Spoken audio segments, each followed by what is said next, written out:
بسم اللہ الرحمن الرحیم۔ السلام علیکم۔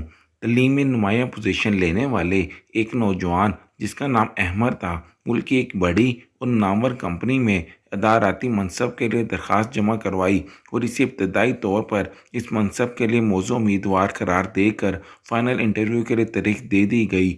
انٹرویو والے کو غور سے دیکھا اور پڑھا۔ نوجوان اپنی ابتدائی تعلیم سے لے کر آخری مرحلے تک نہ صرف کامیاب ہوتا بلکہ اپنی تعلیمی اداروں میں ہمیشہ نمایاں پوزیشن حاصل کرتا رہا اور یہ معیار آخر تک برقرار رہا۔ مینیجر نے نوجوان سے پوچھا، اچھا یہ بتاؤ کہ تعلیم کے معاملے میں تمہیں کبھی کسی مشکل یا ناکامی کا سامنا کرنا پڑا؟ تو نوجوان نے بتایا کہ تعلیمی میدان میں مجھے کبھی ناکامی کا سامنا نہیں کرنا پڑا۔ تو مینیجر نے کہا، یقیناً یہ تمہارے والد ہی ہوں گے جس نے تمہاری مہنگی تعلیم کے اخراجات برداشت کیے ہوں گے۔ احمد نے کہا، میرے والد کا تو اس وقت انتقال ہو گیا جب میں پہلی کلاس میں پڑھتا تھا۔ میری تعلیم کے سارے اخراجات میری والدہ نے برداشت کیے۔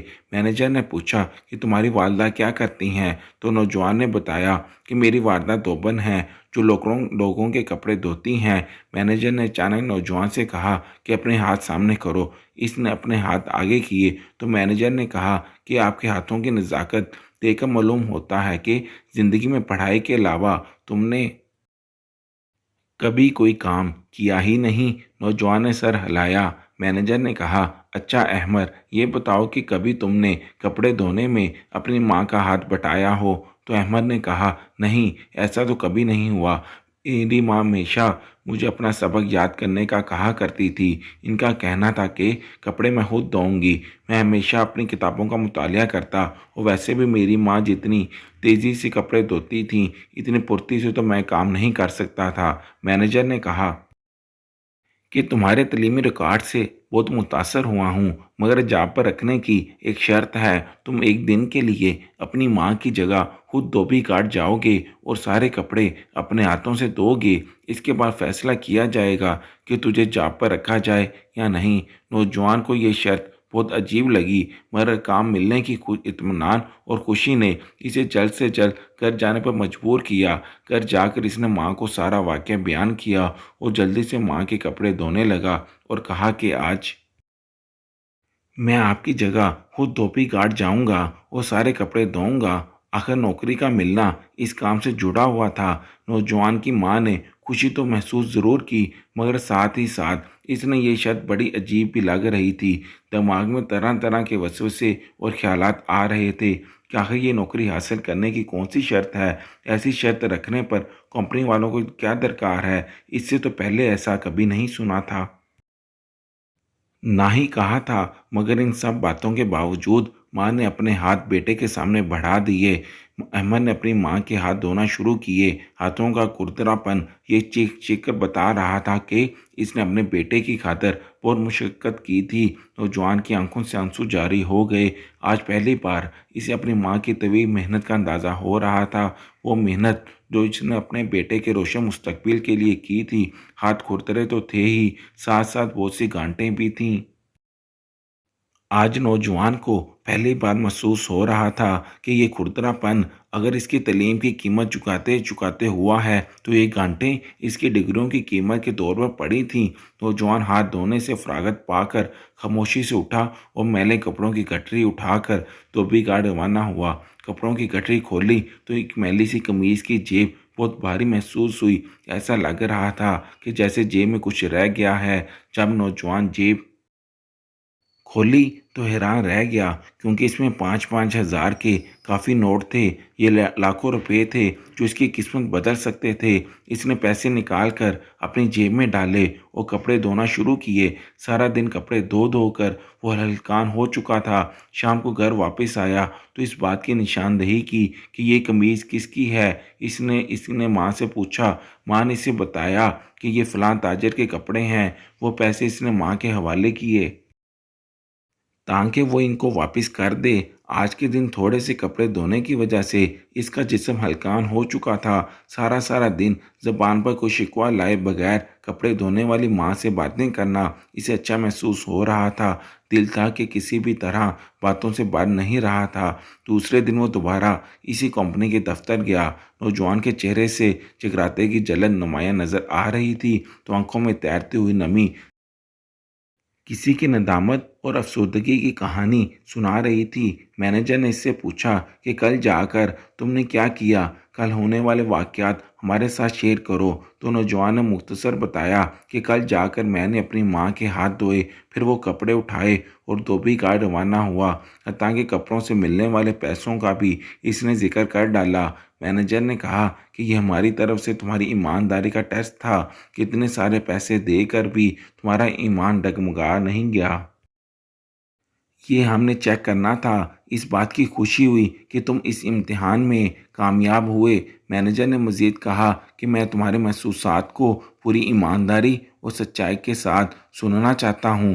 अहमद ने कहा कि कल मुझे कुर्बानी के असल मायने मालूम हुए। अगर मेरी वालदा की कुर्बानियाँ ना होतीं तो मैं आज इस तलीमी मुकाम पर हरगिज़ का फाइज ना होता। दूसरा, मैंने वही काम करके अपने अंदर इस सख्त और घुटन मेहनत का एहसास पैदा किया जो मेरी माँ मेरे लिए करती थीं। मुझे हकीकत में इसकी मेहनत का अंदाज़ा हुआ। तीसरा, मुझे ख़ानदान की फ़ादियत और कदर का इल्म हुआ। मैनेजर ने नौजवान को बताया कि वो अपनी कंपनी में मौजूद अदाराती मनसब के लिए ऐसे शख्स की तलाश में था जिसमें दूसरों की मदद करने का एहसास रखने वाला हो और सिर्फ माल का असूल ही इसका मकसद ना हो। मैं तुम्हें मुबारकबाद पेश करता हूँ कि हमारी कंपनी ने तुझे इस मनसब के लिए मुंतखब किया है। इस दिन के बाद नौजवान ने पहले से भी ज़्यादा लगन और जज्बे के साथ काम किया। दूसरों की मेहनत और लगन का एहसास करता था। सबको साथ लेकर चलना और सारे काम मिलजुल कर एक फ़्री की हैसियत से सर अंजाम देना इसका शेवा था। और फिर इस कंपनी ने भी बहुत तरक्की की। इस कहानी से अगस किए कि कुछ नताज मुलाजा फरमाएं। जिस बच्चे को मेहनत और शफकत के अलावा इसके मुंह से निकलने वाली हर ख्वाहिश की फौरी तकमील के माहौल में परवरिश की जाए, वो बच्चा अपनी हक मलकियत महसूस करता है और हमेशा अपनी ज़ात और ख्वाहिशात को मुकद्दम रखता है। ऐसा बच्चा अपने बाप की मेहनत और मशक्क़त से नावाकिफ़ है और बेखबर रहता है। जब अमली ज़िंदगी में कदम रखता है तो हर किसी से इस बात की तवक्का रखता है कि उसके ताबे फर्माबरदार होगा। ऐसा बच्चा अगर अमली ज़िंदगी में किसी मनसब पर फाइज हो जाए तो अपने मातहत का तो दर्द नहीं समझ सकता, उल्टा किसी भी नाकामी की सूरत में अपनी जिम्मेदारी दूसरों पर डालता है। दूसरों को हकारत से देखना और कमतर समझना तो मामूली बात है। ऐसा बच्चा अपने मफादात और कामयाबी को हासिल करने के लिए दूसरों को रास्ते से हटाना एक मामूली बात समझता है।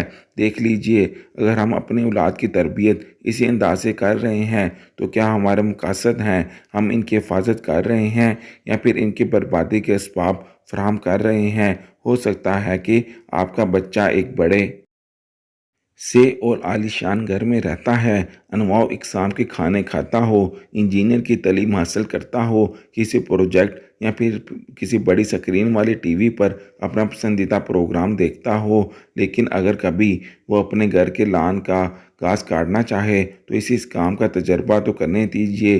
अगर वो खाना खा चुका है तो अपनी माँओं और बहनों के साथ बावर्ची खाने में जाकर अपने प्लेट भी धोने दीजिए। इसका हरगिज़ ये मतलब नहीं होगा कि आपके पास घर में खादमा रखने की हैसियत नहीं, बल्कि इसका मतलब है कि आप अपने बच्चों की सही उसूलों के मुताबिक मोहब्बत करते हैं, क्योंकि आप चाहते हैं कि आपके बच्चे के अंदर इस बात का एहसास और शऊर पैदा हो कि इसके बाप ने इसके लिए जो दौलत छोड़ रखी है वो आसानी से नहीं कमाई गई थी। इसको हासिल करने के लिए इसके बाप ने सख्त मेहनत की थी। इन सब बातों से पता चलता है कि आप अपने बच्चे को इसार और कुर्बानी का मफ़हूम समझाएं। आपको इसे काम की तकलीफ़ और मसाइब से आगाह करना चाहिए। आपको इसे बताना चाहिए कि दूसरों की मेहनत और मशक्क़त का एहसास किया जाए ताकि नताइज से सब मिलकर लुत्फ़अंदोज़ हो सकें। खुदा से दुआ है कि वह हमें इंसानियत अता फ़रमाए और इंसानियत तक़सीम करने की तौफ़ीक दे। वीडियो पसंद आए तो लाइक कीजिएगा। शुक्रिया।